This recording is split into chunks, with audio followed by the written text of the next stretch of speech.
Welcome to Fox Valley in Focus. I'm your host, Barb Nadeau. Today we have two guests who will give us some amazing stories and opportunities for youth, adults, and nonprofit organizations serving in our communities. Our guests include Deanna Roby Vorgas for the U of I Extension and Julie Christman, who is the Vice President of Community Involvement and Partnerships for the Community Foundation of the Fox River Valley. We get started in just a second.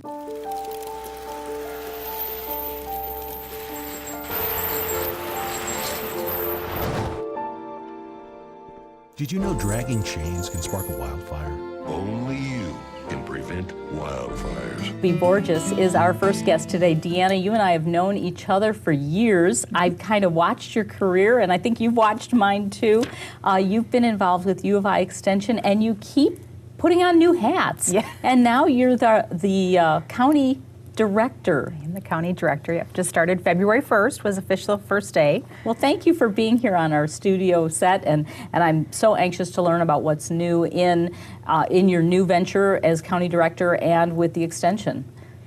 It's an exciting time, much different than what I've been doing for the past 25 years of my career. I was working with the 4-H Youth Development Program, and I really, truly enjoyed that and the great people that I worked with, but I felt like I needed that new challenge, that a little bit of a change. Well, you know, I think a lot of people still don't know what the Extension Service is, and I say that because it used to be Extension Service. It's now just the Extension. Yeah. And so I want to ask you if you could tell us a little bit more about the entire program and what is the purpose of the extension? So we do informal education for the counties that we're involved with. So for me, I cover DuPage, Kane, and Kendall, and it's really informal education, taking the research that's done at the University of Illinois at Urbana-Champaign and bringing it out to local citizens. And so we do that in a variety of different areas. We have 4 main core areas that we're working with: horticulture and environment, our nutrition and wellness, and then our Illinois Nutrition Education Program, which works with low-income audiences and the SNAP population, the Supplemental Nutrition Assistance Program, and then, of course, our 4-H Youth Development Program. Now, I have been involved and worked with U of I folk, extension folk, 4-H parents and youth for years. And so I can see all the little programs, the naturalist program, the gardener program, all of the different things that you do, the different lecture series and things that make up extension. But you've outlined 4 key areas, so I'm guessing that all gets pushed in there somewhere. Yep. But you haven't lost anything, just kind of redirected how we're doing it. When Extension first started eons ago, we were really based for the agriculture population. And of course, as you look at our area, we still have some of that, and of course Kane and Kendall. Not much of that in DuPage County. So we've kind of tried to transition some of that. It's still an important part of our program in many parts of the state, and we do still have some involvement in it and try to help local farmers. But really, we're doing more the horticulture with our master gardeners, the master naturalists, our nutrition and wellness type programs, the 4-H Youth Development. Of course, they still all have traditional culture projects, but many, many different things too as times have changed. It's interesting because I guess people, especially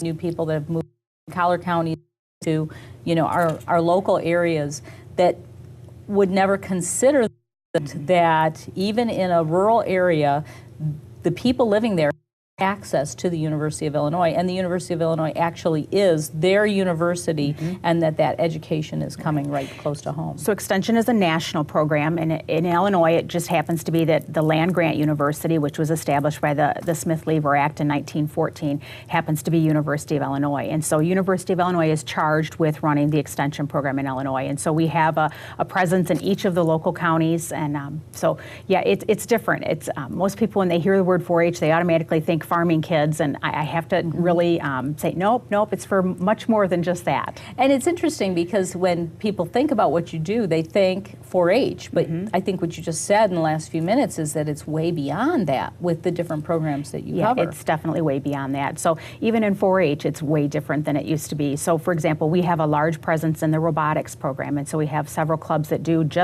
are just focused on robotics program and doing the robots, and First Lego League and the First Robotic Aquatics Challenge and those types of things. So it's much different than what it used to be. And so it really is a resource for residents in all 3 counties, and a low cost resource. We try to keep our programs at minimal cost, although we do have to do some cost recovery to kind of recoup some of our expenses. So it's education based in and in any subject matter, any discipline, Yep. science, like you said, robotics, animal science, Horticulture, environment, any of those types medicine, of things. any Yep. of those things can be incorporated into that. Yep. And that's, of course, just the youth program.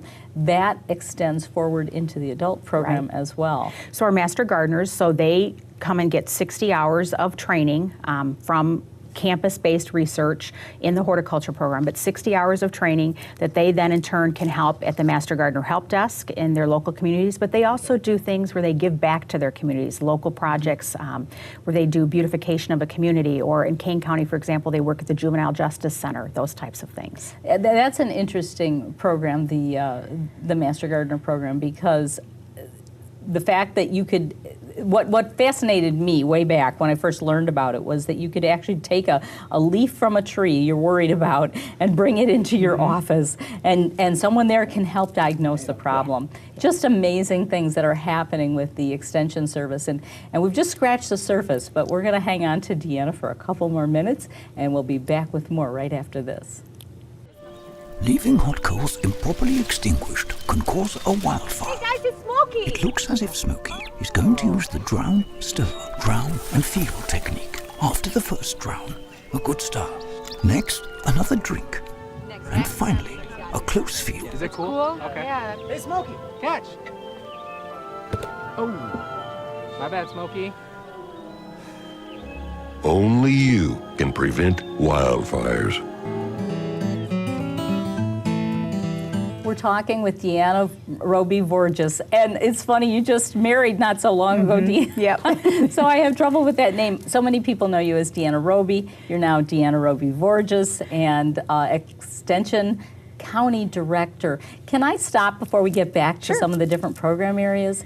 I want to ask you about that title, County Director. You're actually in charge of a 3-county area. 3-county area, a staff of about 25, and so I really do, the personnel stuff, the budget, the networking, the partnerships, grant writing, making sure everything runs smoothly, planning programs, kind of being that voice for Extension in the local communities. Well, we are very blessed to have you Thank here you. in our area, and I remember well your predecessor who just retired, Sandra Davis, Yep. and you're the perfect person to step into thank those you. shoes and take us to wherever the future is going to lead. Right. But as you've been talking about the program, I can see that throughout the years, over 100 years, the Extension Service really has changed to Yeah. meet the needs of people. Yes, and I think that's important. We have to be, open to all citizens in our communities, and so it's good to get that research-based information. It's unbiased, it's good information.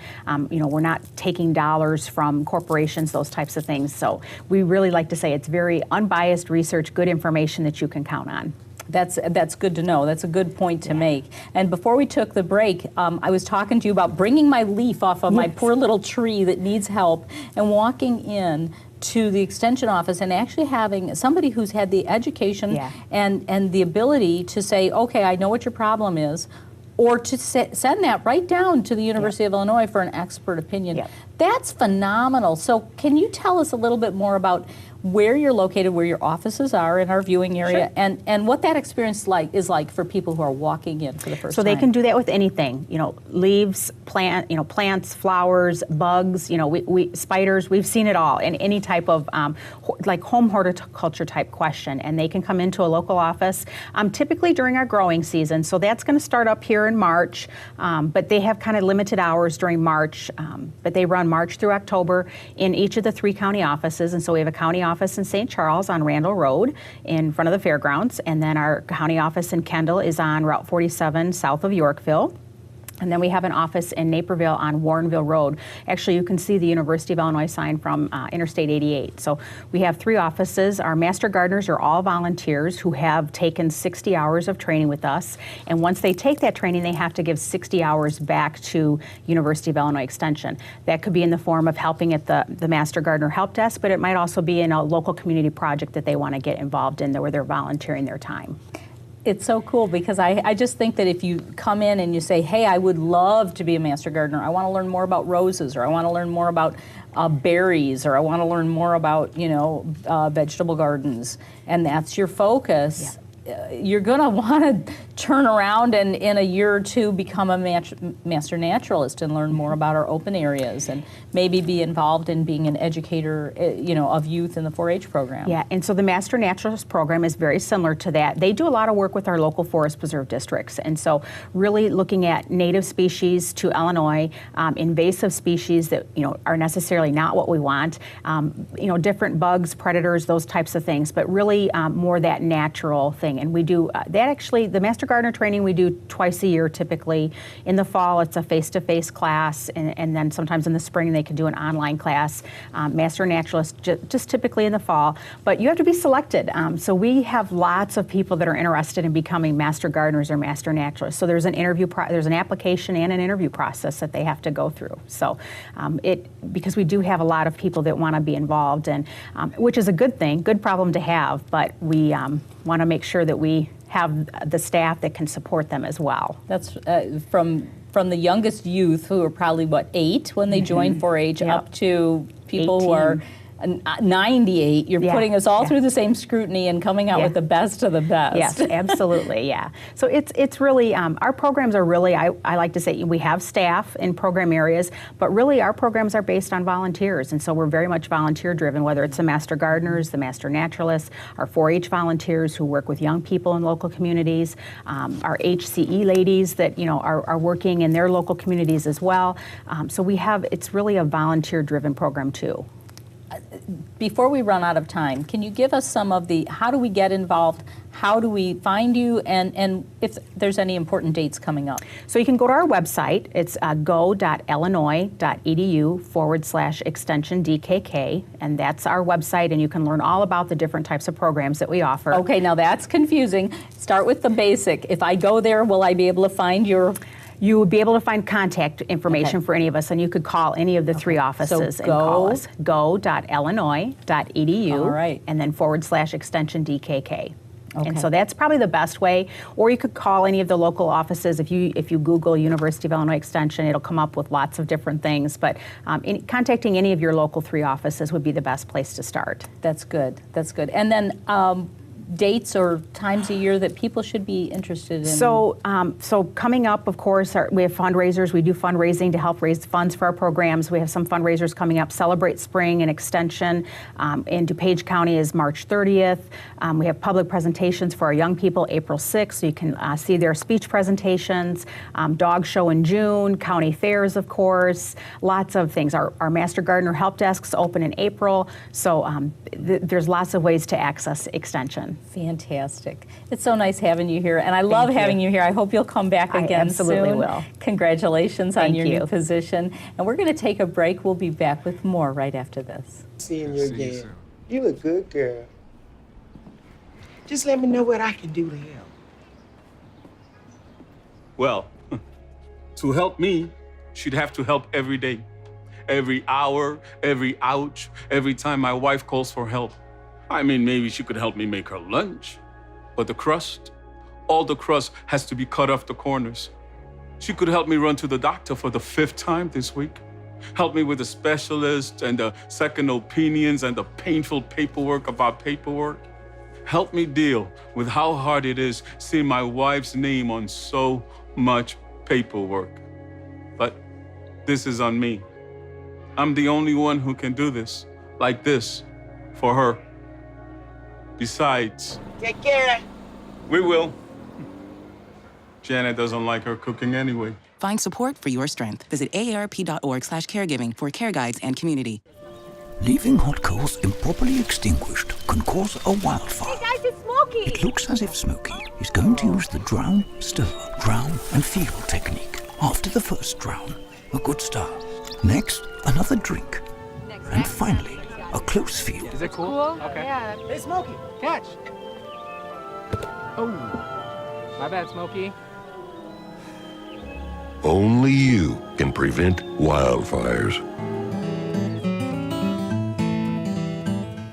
Julie Chrisman joins us now. Julie is with the Community Foundation of the Fox River Valley as the Vice President of Community and Involvement in Partnerships, yes. Wow, what a title that is. Yes, it is, yes. Thanks for being here, Julie. Thank you for having me. I have so much respect for what you're doing, and I've been so interested in the Community Foundation and fascinated about how it does what it does and what you do. And you have a new initiative I want to talk to you about in a few minutes. But first, Yes. Can you tell our viewers a little bit more about the Community Foundation, how large it is, and what it encompasses? Sure.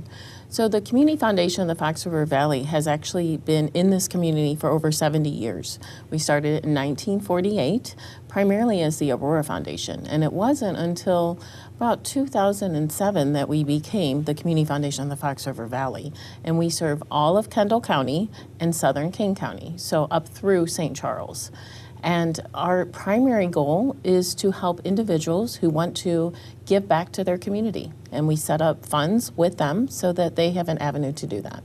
It's not surprising that you had to change your name, because since I moved 20-some years ago to the Fox River Valley, I immediately noticed that we have no boundaries, and Yes. that the community really moves in and out, up and down the Route 34 corridor, up and down Route 31, Yes. in and out of different communities, and we just are people who love being here together. Yes, I have met so many generous individuals who give of their time, talent, and treasure and give back to this community. And it is really just up and down that river. How did you come to the Community Foundation? Well, that's an interesting story. So I'm originally from St. Louis, Missouri, and about 15 years ago, my husband and I moved here and started a family, and we live in the Naperville area.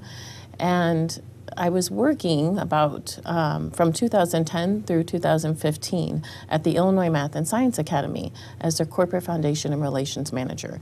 And then this position became available where I could become this new person who was able to work in the community and involve people and create partnerships with other organizations. And I just was so excited to have the opportunity.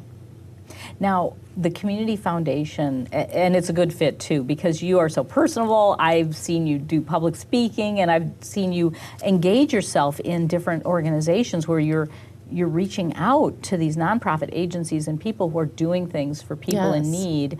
You're a perfect fit for that. Oh, thank you. But I want to ask you about, what are the projects of the Community Foundation? Well, our primary projects are to offer discretionary grants to not-for-profits in our community and to offer scholarships to young people who are wanting to either extend their education in to get an undergraduate degree or even a graduate degree. Our scholarship program is extremely robust. We give out over 350 scholarships a year to individuals who are in our local community. We're currently in that process now of reviewing all the applications that came in. There's over 768 applications that came in. Oh my and we gosh. have, right, and there's just a wonderful group of volunteers who review those applications with diligence and make sure that the right person gets the right scholarship. So those scholarships are maybe tailored to a specific person or a specific type of person, Yes. and they have to decide who's the most willing or the most worthy candidate. Yes, yeah, and most appropriate. Fortunately, the Community Foundation has wonderful, generous donors who give to those scholarship funds, and because of their generosity, the Community Foundation is able to give these scholarships back to individuals in the local community. I know that you're instrumental in helping so many of our nonprofit groups Yes. stay alive, and this is really a hard time. These last, maybe 10 or more years have been really hard for nonprofit agencies. Yes, and I've been with the Community Foundation for about 3 years, and during that time, we did have such an issue for not-for-profits because of the lack of the state budget. And, so we've seen an increase in not-for-profits who are looking for funding for some of their basic needs. So our grants actually are capital funding grants. So we provide more of the kind of static needs that an organization might have, for example, construction, equipment, technology needs. And so we're able to kind of have a unique fit with not-for-profits in our community, and it's definitely interesting to see the types of applications that come in from so many various different types of not-for-profits. And I think it's interesting to watch you because you are willing to help with the education. You're willing to go and help people learn how to access these dollars. Yes, and I come from a background of social work. I actually have my master's in social work, and for years was a grant writer. And that was my role at the Illinois Math and Science Academy, was corporate and foundation relations and doing grant writing. So I do think that I'm able to understand the perspective of someone who's in a not-for-profit and what it must be like to have to write the application and the amount of tasks that not-for-profits have on their plate, especially our executive directors of small agencies who are playing so many different roles. So and then to say that. A grant is due, I Yes. have to do something right now, I'm on a deadline. Yes. Yeah. That's not easy. And so we really empathize with the not-for-profits that we work with and understand that we're all in this together. We think of it as a partnership, and we are fortunate to have dollars available because of generous individuals in our community who have wanted to give back. And so we want to be as good of a steward as we can of those dollars, and we also want to be as helpful as we can to our not-for-profits. Oh, this is a fascinating story. I have so much more I want to ask you, but let's take a break, and we'll Okay, be great. back with more right after this. Thank you. Their support changed my life. They were like family. My voice is now heard. A home for every animal. My future is bright because they cared. This is our home now. Thank you to the 1,200 nonprofits that serve Cass and Clay counties every day. We're talking with Julie Chrisman of the Community Foundation of the Fox River Valley. And Julie, the story of giving is just amazing. And I think you're a perfect person when you talk about your background to be in the role you're in. And I want to ask you about a new initiative that is so exciting. You and I were at a meeting and I heard you talking about it. I said, I need to have you come and tell all our viewers about this new program, Youth in Philanthropy. Well, I'm honored to be here and talk about it, and it's a new program for the Community Foundation. So the Community Foundation really sees ourselves as the community's foundation. But for years, other than giving scholarships out to young people in our community, we haven't really engaged the youth in our community in a way that we feel like they could be engaged. So we're excited about this opportunity.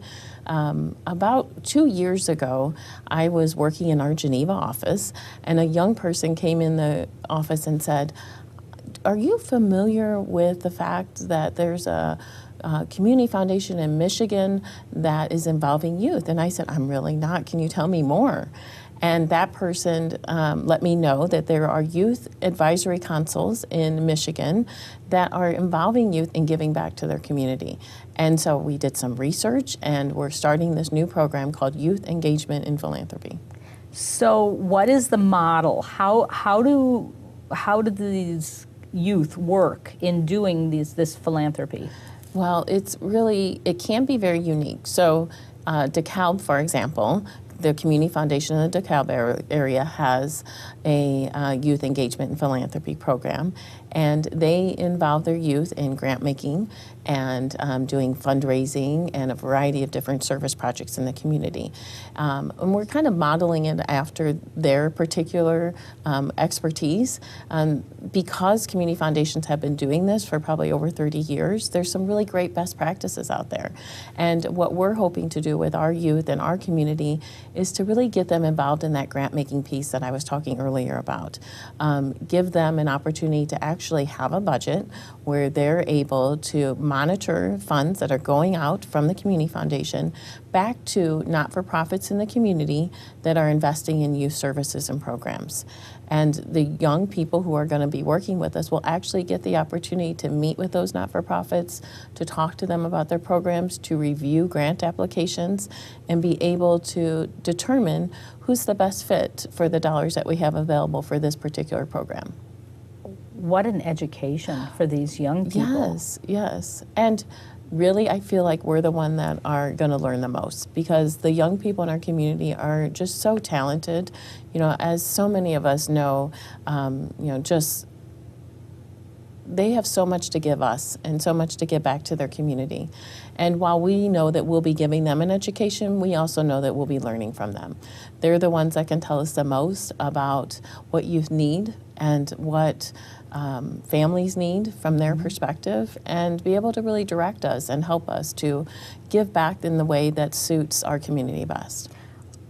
So tell me about the youth. Yes. As a parent, sure. You know, what age are you looking for? How would a child get involved? And what type of youth are you looking for?